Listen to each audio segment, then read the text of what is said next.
27 आने को है और हमको लगता है ये भी जैसे पूर्व के शिक्षा मंत्री पूर्व हो गए, ये भी हमको लगता है मौजूदा के चुनाव में पूर्व होने की श्रेणी में आ रहे हैं। किसी भी प्राइमरी विद्यालय में आप जाएंगे, एक प्राइमरी विद्यालय एक शिक्षक के भरोसे चल रहा है। 1 लाख में डीएलएड करवा रहे हैं। सोचिए वो स्टूडेंट कहाँ से पैसा लाके डीएलएड करेगा।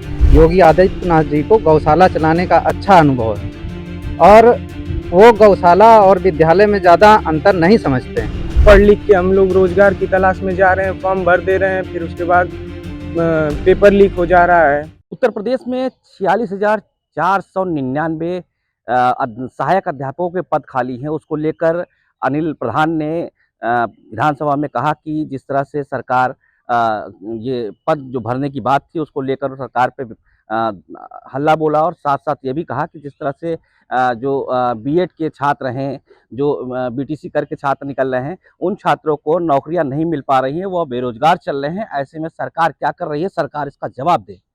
तो उधर से शिक्षा मंत्री का जवाब लिखित रूप में आया है कि उनके पास सहायक अध्यापक पर्याप्त मात्रा में साथ वहाँ पर हैं, विद्यालय में जो कार्यरत हैं, इसलिए अभी कोई भी भर्ती नहीं की जाएगी। इसको लेकर छात्रों में खासा नाराजगी का माहौल है, और छात्र चूंकि इतनी मेहनत करके पढ़ाई करता है, तैयारियां करता है छात्र, और उसके बाद उनको सरकार के द्वारा जो निराशा मिलती है वो अपने आप में बहुत ही चिंताजनक है। क्योंकि उत्तर प्रदेश में जिस तरह से बराबर छात्र आंदोलन करता रहा है और बराबर छात्र सड़कों पर आया है, छात्र अपनी बात सरकार के सामने रखना चाहता था, तमाम छात्रों के खिलाफ मुकदमे भी किए गए, और छात्र काफ़ी इस चीज़ को लेकर परेशान रहा कि वो शिक्षा में पढ़ाई करे या फिर इस मुकदमोबाजी में परेशान रहे। तो हमारे साथ कुछ छात्र हैं, हम उनसे जान लेते हैं। प्रयागराज में इस समय हम लोग मौजूद हैं। किस तरह से जो विधानसभा में हुआ है अभी, अनिल राजभर ने जो समाजवादी पार्टी के विधायक थे, उन्होंने जब सरकार से ये सवाल पूछा तो सरकार ने साफ तौर पर लिखित रूप में ये बयान दे दिया कि अभी उनके पास पर्याप्त जो अध्यापक हैं वो हैं, सहायक अध्यापक हैं, शिक्षक मित्र हैं, तो अभी उन्हें भर्ती की कोई आवश्यकता नहीं है। क्या कहेंगे इस मामले को लेकर? देखिए, उत्तर प्रदेश की सरकार और मौजूदा जो शिक्षा मंत्री हैं, इनको सोचना चाहिए कि आप ये रटा रटाया बयान जब से आपने पद ग्रहण किया, इससे पूर्व के जो शिक्षा मंत्री तत्कालीन सतीश चंद्र द्विवेदी जी थे, उन्होंने भी यही बयान दिया था। लेकिन जब सत्ता का चुनाव आने लगा 2022 में, तो वही शिक्षा मंत्री के पास 17,000 का खाली पद फिर रिक्त होने लगा, और वही शिक्षा मंत्री अब रहते हुए अपने पद पर 17,000 का लिखित आश्वासन देकर गए। अब ये मौजूदा शिक्षा मंत्री जी भी, संदीप सिंह जी भी यही हाल पे उतरे हैं कि अब 27 आने को है, और हमको लगता है ये भी जैसे पूर्व के शिक्षा मंत्री पूर्व हो गए, ये भी हमको लगता है मौजूदा के चुनाव में पूर्व होने की श्रेणी में आ रहे हैं। अब बताना चाहता हूं कि प्रदेश में 1,26,028 पद रिक्त हैं, जिसमें आपको तत्कालीन कुछ दिन पहले आपने देखा होगा कि सुरेश खन्ना जी, वित्त मंत्री जी ने भी पोस्ट किया था, सरकार के ट्विटर हैंडल पे भी पोस्ट हुआ था कि पद भर्ती आने वाली है। जब हम सबके द्वारा विपक्ष के विधायकों से पूछवाया जाता है कि भाई प्रदेश में कितने पद खाली हैं और इनकी विज्ञापन कब होगा, तब ये शिक्षा मंत्री जी केवल अनुपात समानुपात का रटा रटाया बयान देते हैं।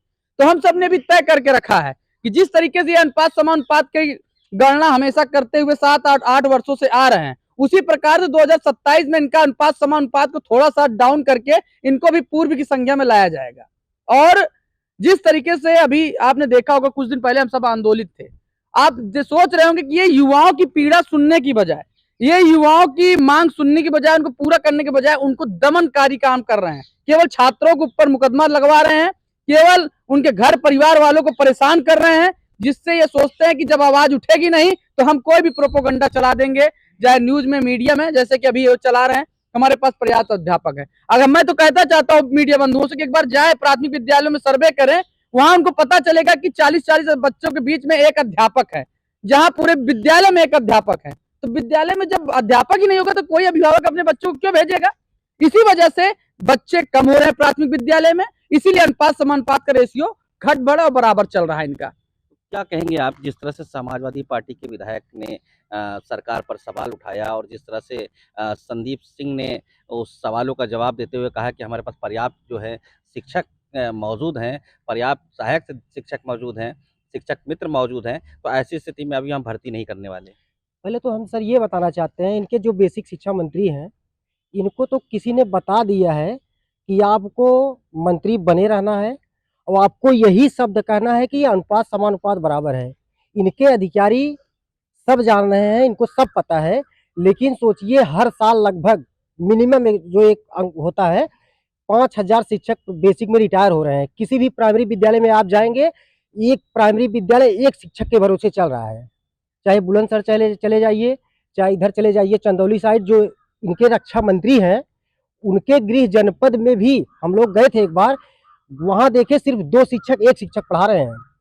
अब सोचिए 8 साल का दिन हो गया, अभी तक जो है बेसिक में एक भी वैकेंसी नहीं आई है, और ये जब कह रहे हैं कि 68,000 और 69,000 मैंने शिक्षक भर्ती की है।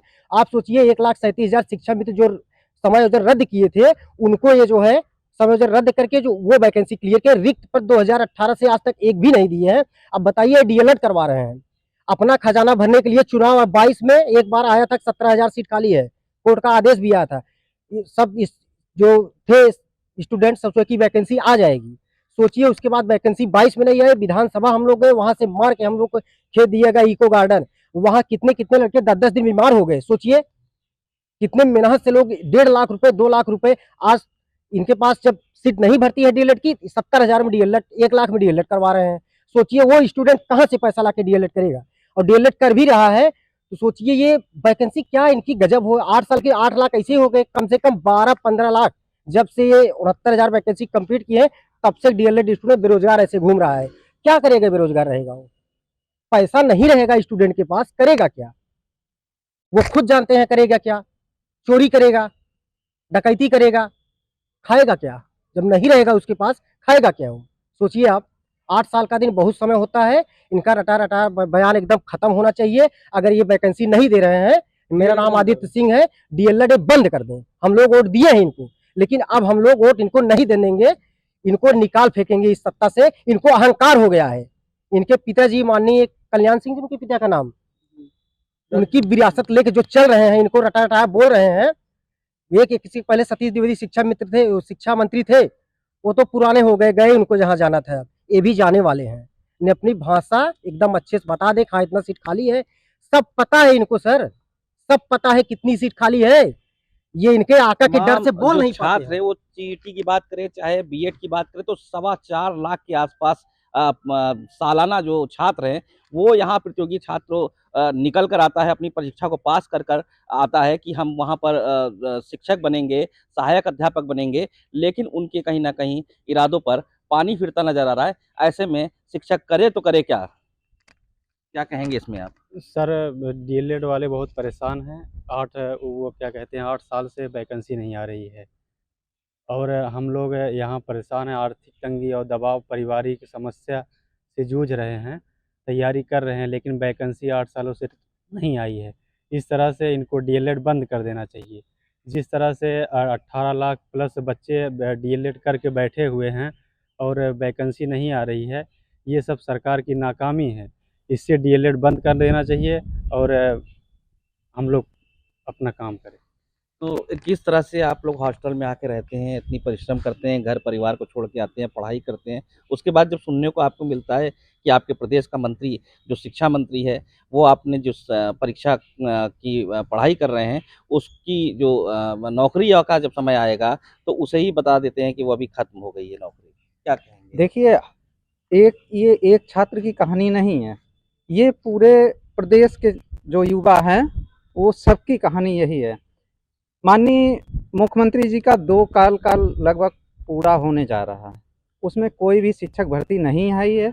मुझे तो लगता है कि माननीय योगी आदित्यनाथ जी को गौशाला चलाने का अच्छा अनुभव है, और वो गौशाला और विद्यालय में ज़्यादा अंतर नहीं समझते हैं।